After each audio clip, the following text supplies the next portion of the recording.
They call it Doomstone. This is the place where young men die. They die by gun. This is the place where, as General D describes, the people never sleep. If I can do this, you know what I'm saying? Like I said, a lot of niggas is acting up while I was in jail. Now I'm on road, I can't see niggas, you know what I'm saying? At his townhouse complex on Jamestown Crescent. One person's dead after a shooting at a townhouse complex in the Jamestown area. Toronto has now seen 5 murders in just over 2 weeks.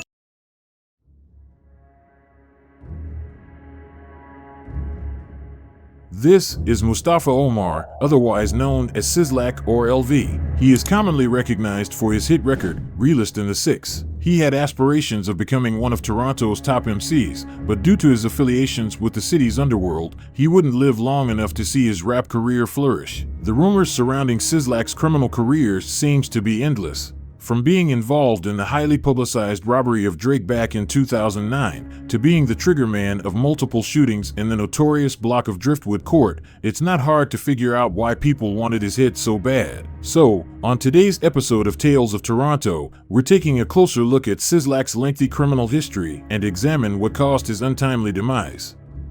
Rexdale is where Sizzlac's turbulent life begins. This West End borough has birthed some of the most talented people the city has ever seen. From rappers, to professional athletes, to social media influencers, Rexdale has made a name for itself as one of Toronto's most underrated neighborhoods. Despite its rich history, the underfunded neighborhood experienced turmoil when an influx of Somali gangs began taking over the once predominantly Jamaican-ruled block. Territorial disputes soon arose over control of drug distribution areas, and before you know it, gun violence skyrocketed at an unprecedented rate. Jamestown Crescent and Mount Olive Drive were the two territories within Rexdale that were deeply involved in the violent disputes. Both are just a stone's throw away from each other, 5 minutes apart to be exact, but gang members talk about the two areas as though they were at least as distant as New York City and LA, perhaps a measure of the size of the rift. The two blocks have been locked in battle since August of 2000, when Lloyd Dean, a member of the Mount Olive Crips, was shot 3 times in the back at the townhouse complex where a prominent Jamestown Crip member lived. Soon after, the Mount Olive Crips embarked upon a bloody course of revenge. The violence got to a point where a lot of the conflict began extending beyond its borders. From the East Mall crew to the Driftwood Crips, a number of trigger-happy gangs around the city would find themselves in the middle of Doomstown's territorial conflicts. In a bid to clean up the troubled West End neighborhood, Toronto police teamed up with the city's Community Housing Committee and enforced a mass eviction of families who live in Jamestown and have links to the Jamestown Crips. But little did Toronto police know, by 2007, a number of subset crews would have formed under the Jamestown Crip umbrella, one of them being I.D.S. An abbreviation for In the Streets. The gang was headed by none other than Sizzlac. Notable members include OVO affiliate Young Dubs, who is the brother of the currently incarcerated Young Lava, and Clifton Vassell, a trigger-happy chain-snatching gunman who has a lengthy rap sheet ranging from robberies and even murder. I.D.S. became one of the most recognized names within the streets of Toronto rather quickly, especially amongst his rivals. From Mount Olive to Driftwood Court, they all seemed to have a clear understanding of who Sizzlac and I.D.S. were. Got a bitch from OT that do lines. We keep 4 or 5 to change Young Dubs out. Put that fuck boy in the archives. And who's LV? My niggas been cheese. Upside down LV to fuck the other team. Still waving. Now let's dive into Sizzlac's criminal history and see how he made a name for himself in the streets of Toronto, beginning with his first run-in with the law. On June 9th, 2007, at 2 p.m., presumed East Mall crew affiliates and known drug traffickers, Anthony Grant and Devin Vivian, went to Dr. Flea's flea market in Rexdale to shop. 15 minutes later, Sizzlac and 3 of his friends, Jose Saiz, Matthew Dale, and Frank Aquaboa, entered the market together. Devin and Anthony did not know Sizzlac and his associates. Around 3 p.m., Devin was confronted by Jose Saiz. Jose pulled a pendant from Devin's neck and then left the market with Sizzlac. When Anthony and Devin followed them, Sizzlac and Jose each pulled out their own semi-automatic handguns and pointed it at Devin.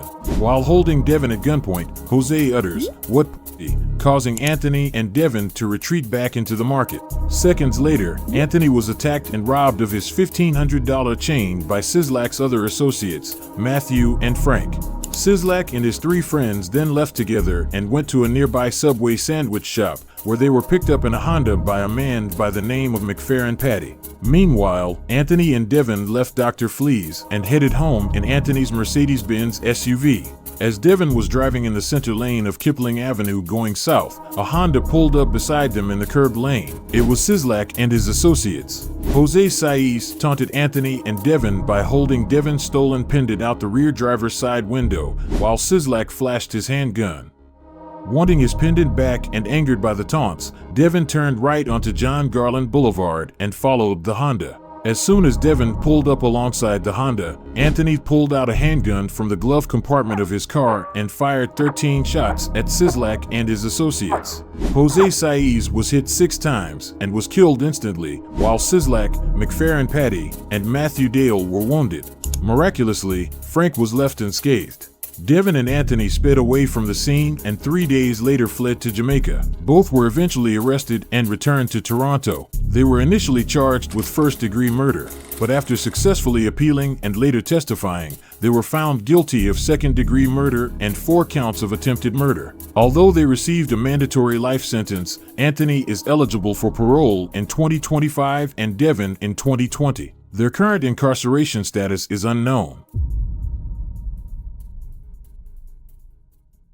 2 years after this incident, Sizzlac would be back in headlines, but this time, he wasn't the victim. The following incident took place on June 6, 2009, at a historic farmhouse in Brampton, Ontario, locally known as The Ranch. The Ranch was an after-hours club, where organizers provided alcohol for sale illegally and a disc jockey to furnish music for dancing. There were an estimated 100 patrons in attendance, including Sizzlac and fellow I.D.S. member Justin Bellinger, street name Fat Kid. A security guard, one Vernal Davidson, was provided, whose task it was to search attenders for weapons before they entered the front door, which was under surveillance by a video camera. At about 5:15 a.m., a dispute is said to have broken out between Sizzlac and a group of individuals in the kitchen. A number of gunshots were fired, causing pandemonium amongst the patrons, most of whom tried to flee simultaneously. When police arrived, they found 40-year-old Terrence Hughes dead on the kitchen floor and 29-year-old Garth Palmer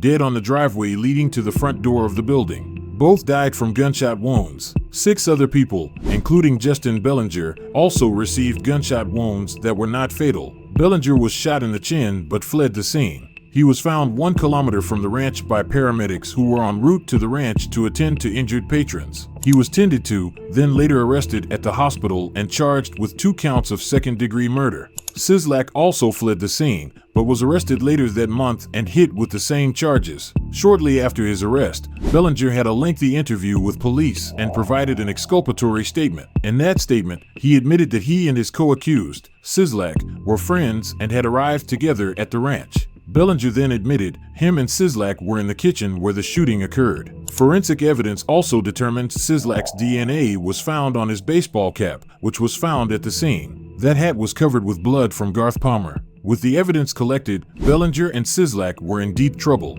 That is until 2 eyewitnesses testified at court. They were the security guard, Vernal Davidson, who knew the deceased Terrence Hughes, and a man by the name of Fremantle, who was a stranger to all the parties involved. Fremantle arrived at the gathering with a friend by the name of Justin. Soon after their arrival, Fremantle overheard Terrence Hughes tell his friend Justin that he had seen a guy at the party who was wearing a chain that he coveted and he would get it by the end of the day. The guy wearing the chain was none other than Sizzlac. Later that night, Fremantle observed Terrence motion to Sizzlac. As Sizzlac approached, Terrence Hughes grabbed for the necklace. Moments later, he saw Justin Bellinger step out from behind Sizzlac and pull out a Glock, which was later found at the scene. Fremantle said he saw Justin Bellinger point the gun at Mr. Hughes' stomach and fire. With the help of the testimonies, Sizzlac and Bellinger were never convicted of second-degree murder. One of the murder charges was discharged by a judge in September 2010. The other was withdrawn by the Crown in October 2011. However, Bellinger pleaded guilty to manslaughter, while Sizzlac pleaded guilty to aggravated assault in relation to the incident and was sentenced to 2 years in Maplehurst Correctional Center in Milton. While incarcerated at Maplehurst, Sizzlac would be involved in another violent altercation. The following incident occurred on December 18, 2010. At Maplehurst, Sizzlac and another inmate by the name of Angus Snow were servers, and their job was to distribute food to the other inmates in the unit. On December 18, 2010, one of the inmates served by Sizzlac was Kishon Felix. Sizzlac and Felix had an argument during the dinner hour about whether Felix had been delivered his bread. The argument was heated and, as a result, they both agreed to meet later and sort things out. After all cells were opened and the inmates had an opportunity to access the unit, Felix came down from the Tier 2 level and waited in a corner of the unit near the washroom facilities. Sizzlac approached Felix and a fight began. The scuffle made its way behind the toilet facilities out of sight of the surveillance camera. Moments later, 3 other individuals, later identified as Andre Palmer, Damian Richards, and Angus Snow, joined Sizzlac, and together, they jumped Felix behind the washroom facilities. Felix was left unconscious with various contusions and a head injury. Felix's injuries were so severe he was admitted to the hospital where a CT scan was administered. It revealed swelling in the brain and a left frontal contusion. The neurosurgeon in charge feared there was potential for permanent injury. Fortunately, after spending a month in hospital, his health significantly improved and he was discharged back to Maplehurst on January 10, 2011. Preliminary inquiry would begin on December 12 and multiple witnesses would take the stand to provide some pretty questionable testimonies. One of them was an inmate named O'Brien. O'Brien was determined to be an unreliable witness after providing various versions of the events, then later admitting he was prepared to lie to the court in order to receive a reduced sentence in his own case. The next witness called by the Crown was a correctional officer at Maplehurst. Although she didn't see the incident occur in person, she was called by the Crown to identify the 4 inmates who had attacked Felix. She admitted that she was not able to identify them independently and that she had relied on the assistance of another inmate to make an identification. Since she was unable to identify any of the attackers on her own, her testimony was rejected. Kishon Felix refused to testify and had told police that he was unable to recall the attack. With the lack of evidence and the Crown unable to prove beyond a reasonable doubt the accused were the attackers, the judge found Sizzlac and his 3 co-accused not guilty of the offense of aggravated assault. After serving his time for the Brampton ranch shooting, Sizzlac was released by January 2012. After being let off the hook in 3 separate cases, you would think Sizzlac would have learned his lesson and remained a bit more low-key, but believe it or not, he was back in front of a judge by spring.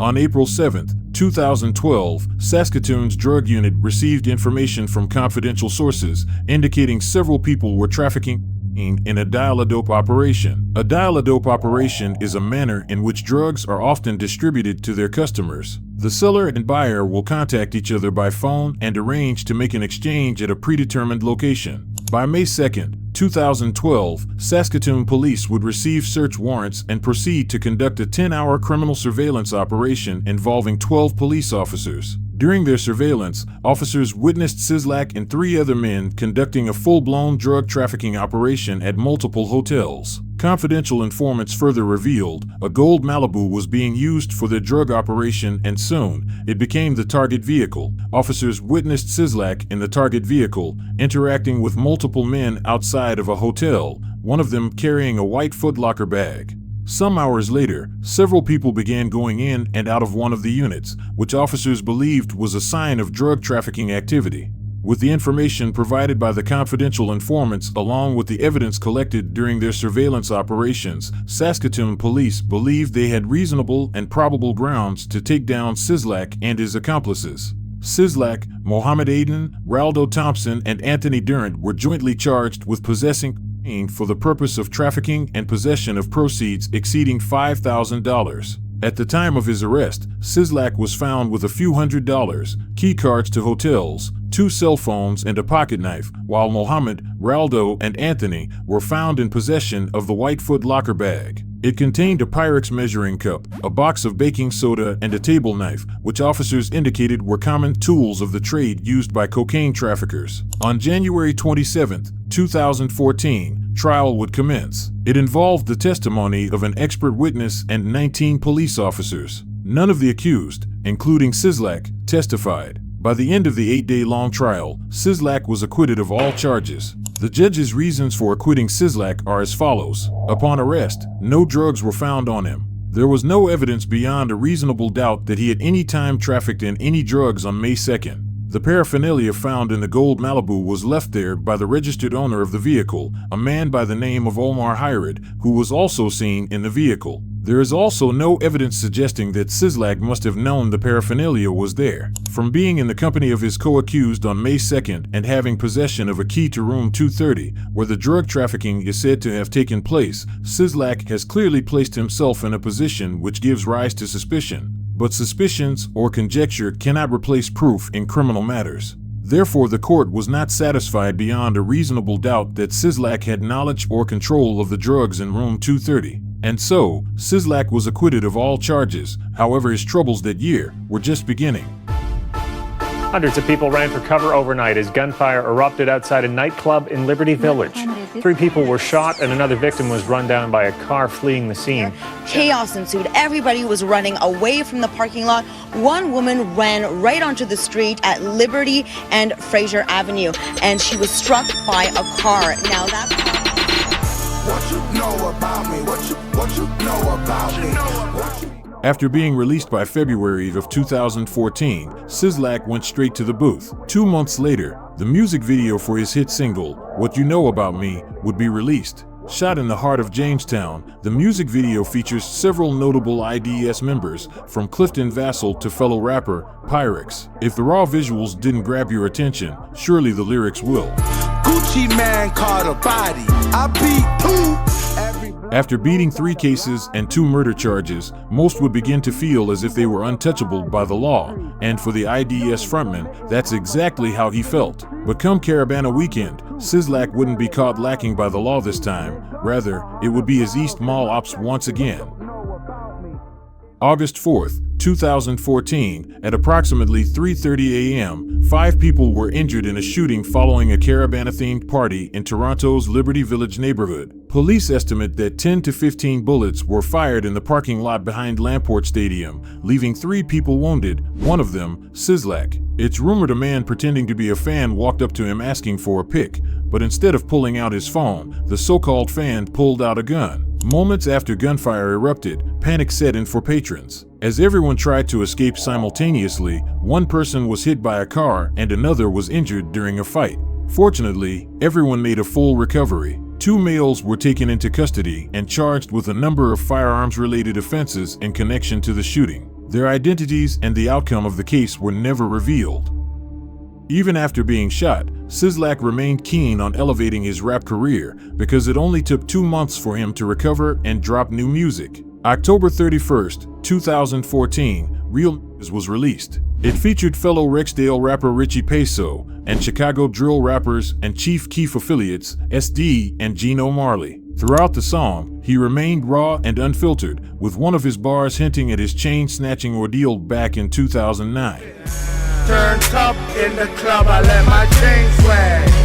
He tried to stick me up and got his face splashed. The Chicago and Toronto linkup is a rare occurrence, with only a select few artists being able to bridge the gap, but for Sizzlac, it was no biggie. Now as Sizzlac's rap career was on the rise, so was the tension between I.D.S. and his ops, specifically the Driftwood Crips. Come spring the following year, the rivalry would reach its boiling point as both sides would engage in a violent back and forth, with Toronto's police commissioner going as far as dubbing it gang warfare. We're following a developing story out of the Jane and Finch area where multiple people have been shot.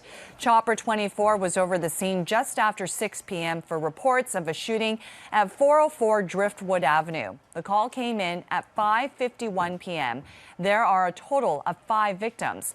Paramedics say 3 people have been sent to a trauma center, 1 with life-threatening injuries. 2 other people have been taken to a local hospital. April 16, 2015, shortly before 6 p.m., a number of suspects opened fire on a group of people standing outside of a townhouse complex on 440 Driftwood Avenue. 3 male victims were taken to a trauma center, 1 with life-threatening injuries. 2 other patients suffered gunshot wounds to the leg, one of them being the father of Was gang affiliate and rapper Hooligan Wassa. 25 minutes after the shooting unfolded, CCTV captured the moment several unmarked police vehicles located the suspect vehicle on Elmhurst Drive, a residential street 5 minutes from Jamestown Crescent. A dramatic foot pursuit ensued and 4 men were captured and taken into custody. One of them was shot by police in the process, suffering non-life-threatening injuries. Police later announced 25-year-old Akeem Bailey, 29-year-old Clifton Vassell, 21-year-old Maurice Smith, and 20-year-old Daniel Duarte Alvarez were facing a combined 120 charges in connection with the shooting. The charges include attempted murder, discharging a firearm with intent to wound and endanger life, and unauthorized possession of a firearm. The mass shooting comes 2 weeks after 46-year-old Donald Beckles was gunned down on his doorstep. The hearing-impaired Jamestown resident had zero gang ties, and police believe he was targeted simply because he was the first person these killers saw. Toronto police later informed the public the attack was confirmed to be tied to the ongoing feud between gangs from Jamestown and Driftwood Court, and residents from both communities should brace for retaliatory gun violence, which is exactly what happened next.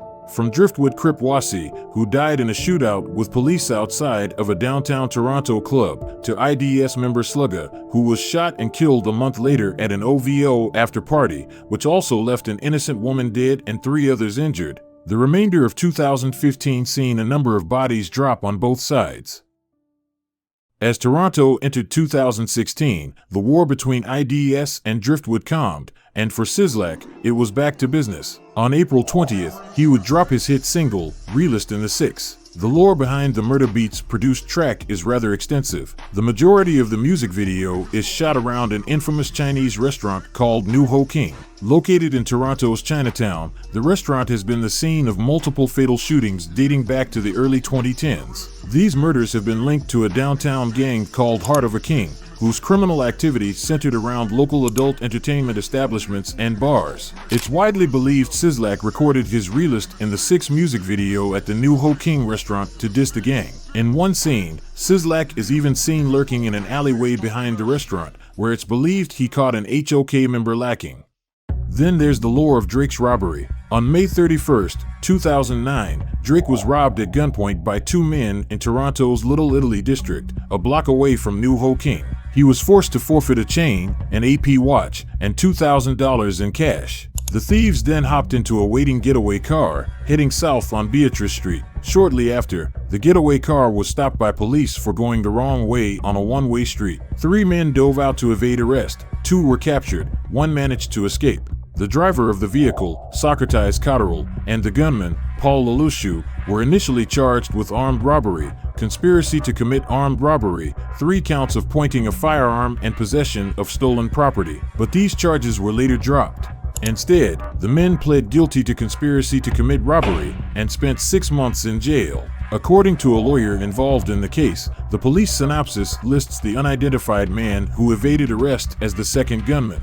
It's not known what happened to him, but those with their ears to the streets of Toronto believe this was Sizzlac, and thus, his Realest in the 6 record was actually a shot at Drake. The story of the robbery resurfaced this past weekend after Kendrick Lamar name-dropped New Ho King in one of his many diss tracks aimed at the self-proclaimed Sixth God. Talk about me and my family, crody. Someone go bleed in your family, crody. I be at New Hall King eating fried rice with a dip sauce and a blammy, crody. Tell me you're cheesing, fam. We could do this right now on the camera, crody. Kendrick name-dropping New Ho King was oddly specific, leaving many to believe the lore of Sizzlac robbing Drake for his AP is true. Now, regardless if it is, the repercussions of all those subliminal shots would reach Sizzlac in less than 72 hours. 1 person is dead and 3 others are wounded in an early morning shooting in Mississauga. For more, April 23, 2016, Peel Region Police were called to a townhouse complex in Mississauga, Ontario for a report of gunshots. Upon arrival, officers located Sizzlac and 3 unidentified victims lying on the ground outside the residence, suffering from multiple gunshot wounds. Fortunately, the unidentified victims recovered and were released from the hospital the next day. Sizzlac, on the other hand, had succumbed to his injuries mere hours after arriving at the hospital. And just like that, the I.D.S. frontman was gone, but the rumors surrounding his unsolved murder seems to be endless. On one side, many have speculated Sizzlac was taken out by his own crew, with some even pointing out Fat Kid as the trigger man. The reason for this claim is because months leading up to his murder, Sizzlac had become a bully within his own crew, punking fellow I.D.S. members on the daily, so Fat Kid had taken it upon himself to end the life of the man he once saved. Unfortunately, this theory was never confirmed because Fat Kid would see the same fate as Sizzlac 3 years later when he was found severely injured in a home all the way in Winnipeg. He succumbed to his injuries in hospital. His murder is also unsolved. Then there's the theory of Easyano. A rapper and member of Heart of a King, it is rumored Easyano took out Sizzlac himself as getback for dissing his crew in Realest in the 6. This theory would never be confirmed as well, because 2 months after Sizzlac was murdered, Toronto police organized a mass raid targeting Heart of a King. Easyano was knocked in the raid and consequently deported to Grenada. Since his passing, Sizzlac's legacy has lived on, but not in the way you might be thinking. Rivals have relentlessly mocked his name by wearing Louis Vuitton belts upside down and name-dropping him on diss tracks. Some have even called out I.D.S. members for not posting a single tribute for their fallen member on social media. Slugger got hit up in the party, did a dance. Since like that and they don't post them on the gram. And when I'm in the towns, I'm off that Sizzlac. And I ain't talking about revenge, but just that payback. But I can lack. I'm in the town smoking on a Sizzlac. Although Sizzlac's rap career was short-lived, for his rivals to mention him continuously 8 years after his passing truly shows the impact he made within the streets of the 6. That impact, however, has clearly proven to be the reason for his demise.